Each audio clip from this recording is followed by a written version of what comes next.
Ok, ¿qué es el coeficiente de Gini? Les decía que el coeficiente de Gini es uno de los indicadores sociales más utilizados para medir la desigualdad, creado por el estadístico italiano Corrado Gini, ya que posee un fácil manejo y posee una forma sencilla de comprensión. Genera un índice determinado en un tiempo y espacio definido y permite realizar comparaciones, ya sea a través del tiempo o de distintos lugares. El beneficio que aporta es el poder generar un valor absoluto a la desigualdad, que deriva en conclusiones sobre el nivel de concentración del ingreso o del gasto en una población dada.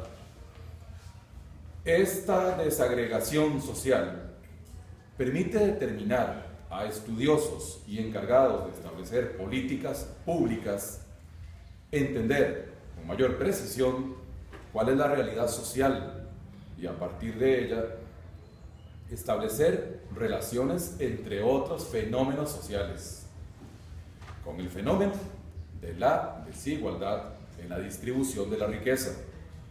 Por ejemplo, áreas de concentración y desconcentración de la riqueza, valoradas en tiempo y espacio definido, versus índices de pobreza, desarrollo social, delincuencia, entre otros. Entre las diversas formas de establecer índices de desigualdad, existen dos grandes vertientes: las estadísticas y las de bienestar social. Además, el coeficiente de Gini se relaciona directamente con la curva de Lorenz, ya que es una forma gráfica de interpretación clara para establecer dicho índice en un gráfico. Para su desarrollo, el coeficiente de Gini valora los ingresos entre dos parámetros. Número uno, el número que representa la desigualdad absoluta, y el cero que representa la no desigualdad. Por tanto, para entender el coeficiente de Gini se deduce que el valor más cercano a cero es el que refleja el menor índice de desigualdad. Por ejemplo, para el año 2010, en Costa Rica, el coeficiente de Gini establecía un indicador por hogar situado en 0.532, pero para el año 2011 este mismo indicador cerró en 0.542, por lo que en la comparación de ambos años el índice de desigualdad aumentó en un 0.10 en la cera de la desigualdad, ya que en el año 2012 se aleja de cero.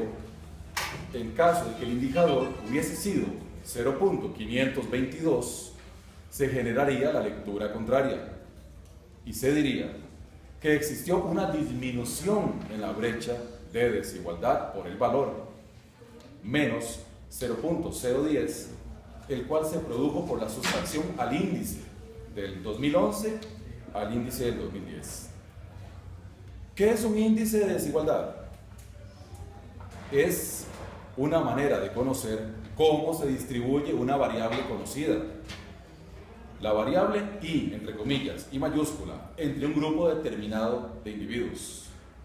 Valga decir que en el caso de la desigualdad económica, esta variable sería relacionada con el gasto de las familias o de las personas. O sea, si la variable I-1 y la variable I-2 y G, otra variable que representa el gasto de las familias costarricenses conocidas, permite desarrollar el criterio donde la variable G, que representa el gasto en general, entonces expresa que G y la variable I1 y la variable I2 son el gasto generado en un grupo conocido, en un tiempo determinado. Estos valores, en cuanto al gasto, se generan a base de encuestas desarrolladas por organizaciones u organismos expertos, como regularmente son las encuestadoras o más aún el Instituto Nacional de Estadística y Censos, INEC. El indicador G, gastos, resulta de la suma de los gastos del total de la población. Se puede obtener de diversas formas. Generalmente se deduce a partir del pago de impuestos al finalizar un periodo de 12 meses o con regularidad cada 3 meses. Por ejemplo, en la clase, el profesor percibe los impuestos de la totalidad de gastos que generan 30 estudiantes. Pero como no conoce el profesor cuánto pagó cada uno de nosotros, ya que los impuestos recaudados provienen de intermediarios como lo es la pulpería, la soda, el supermercado, las tiendas, los distribuidores mayoristas, los vendedores de servicios, entre otros. Por lo tanto, el profesor conoce que el monto percibido es de 10 millones de colones al multiplicar este valor por el monto representativo del impuesto cobrado, por el impuesto de ventas, que tiene el valor del 13% actualmente sobre el gasto generado. Entonces, si se pagó 10 millones en un periodo de un año por concepto de impuestos de ventas, eso es un ejemplo hipotético, el 13%, que es el impuesto de ventas, entonces se deduce que el gasto desarrollado es de 10 millones por 100 entre 13, igual 76.923.076,92. Por lo tanto, la población estudiantil en esta aula durante el periodo de un año, indiscriminadamente gastamos alrededor de 77 millones de colones. Pero para saber cuánto gastó cada uno de nosotros, un órgano especializado estudia caso por caso cuánto gastó cada uno de nosotros. Puede ser a partir de la consulta generalizada que nos hagan o por una toma de muestras específicas, pero entre mayor sea la muestra, más exactitud alcanzará la definición del coeficiente de Gini y por ende el resultado del indicador. Las técnicas para calcular el gasto de cada estudiante, en este caso, se realizan a partir de análisis muestrarios. Por ejemplo, se estudia cuánto gastó una vez a la semana durante 12 meses y se considera el promedio general de ese gasto como el gasto diario. De la vertiente positiva que responde al modelo estadístico, no va a importar en qué se gastó, solo la cantidad, mientras que la vertiente normativa del modelo de bienestar, ahí sí se lo considerará en qué se gastó. Si resulta que al medir al 100% de la población, tratándose como en nuestro caso de 30 estudiantes en el aula, se analizó que 15 estudiantes gastaron el 25% de lo generado, 10 estudiantes el 15%, 4 estudiantes el 5% y un estudiante el 55%. ¿Quién será ese gastón entre nosotros?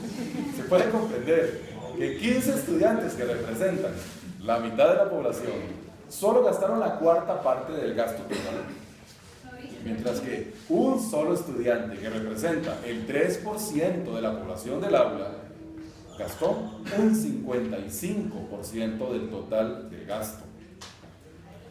Por su parte, la curva de Lorenz es un gráfico representado por un cuadrado dividido por una transversal entre dos vértices opuestos, ideado en el año 1905 por Max O. Lorenz.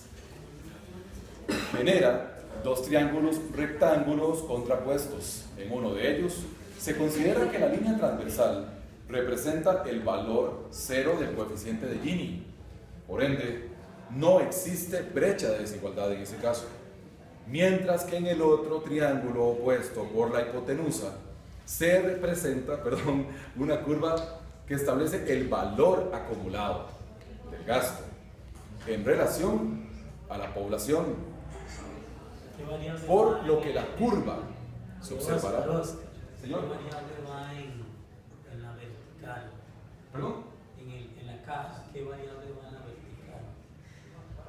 En la vertical. Sí, en la caja de donde está relacionando la curva. Si quieres se lo vuelvo a decir. No, siga. Y una grabadora siempre ahí, ¿no? ¿Sí? Siga. No, les decía que bueno, que es un, Siga. sí, es un gráfico representado por un cuadrado dividido por una transversal entre dos vértices opuestos. Ok. Está ideado, les dije, en el año 1905 por Max Lorenz. No, pero seguir por donde ibas. Ya, luego la curva se divide entre Dice que son dos rectángulos contrapuestos. En uno de ellos cateto y hipotenusa. se considera que la transversal representa el valor cero del coeficiente de Gini. Por ende, no existe brecha de desigualdad. ¿Ok? Mientras que en el otro triángulo opuesto por la hipotenusa se representa una curva que establece el valor acumulado del gasto en relación a la población. O sea, todo el gasto va en esa otra parte. Por lo que en la curva se observará cuál es el porcentaje de la población acumulado y el gasto acumulado de esa misma población. La transversal inicia en el eje 0,0 y termina en el eje 100,100. El cuadrado está dividido por dos valores de 0 a 100, en el borde inferior y el borde derecho. Lo que al ir colocando la variable de manera ordenada genera una curva que a simple vista, para ustedes que ven, es fácil de comprender el comportamiento de la distribución, ya sea del gasto como del ingreso. Ahí lo tienen. Para el año 2012, ustedes ahí lo tienen, ¿verdad? Lo ven. Esto que les voy a mencionar es muy importante porque para el año 2012 el Banco Mundial reportó que Eslovenia generó un 0,24 como indicador de ingreso basado en el coeficiente de Gini, pero Colombia, por el contrario, mantuvo un 0,53. Aunque no se contempla la totalidad de países en este registro, estos fueron los extremos en cuanto a la distribución del ingreso. Así que, ¿en cuál país quisieran ustedes irse a vivir? Basados en este criterio, ¿en Eslovenia o en Colombia? En esta tabla, Costa Rica se mantuvo, cerró con un 0,48. Es no muy alejado del indicador colombiano, dicho sea de paso. En resumen, compañeras y compañeros, cuando escuchen a alguien hablar del coeficiente de Gini, recuerden que se alude a una técnica económica para medir los niveles de igualdad o desigualdad en el país. No caigan jamás en el error de creer que se trata de la marca de una cera para Jesús. Muchas gracias. Bueno.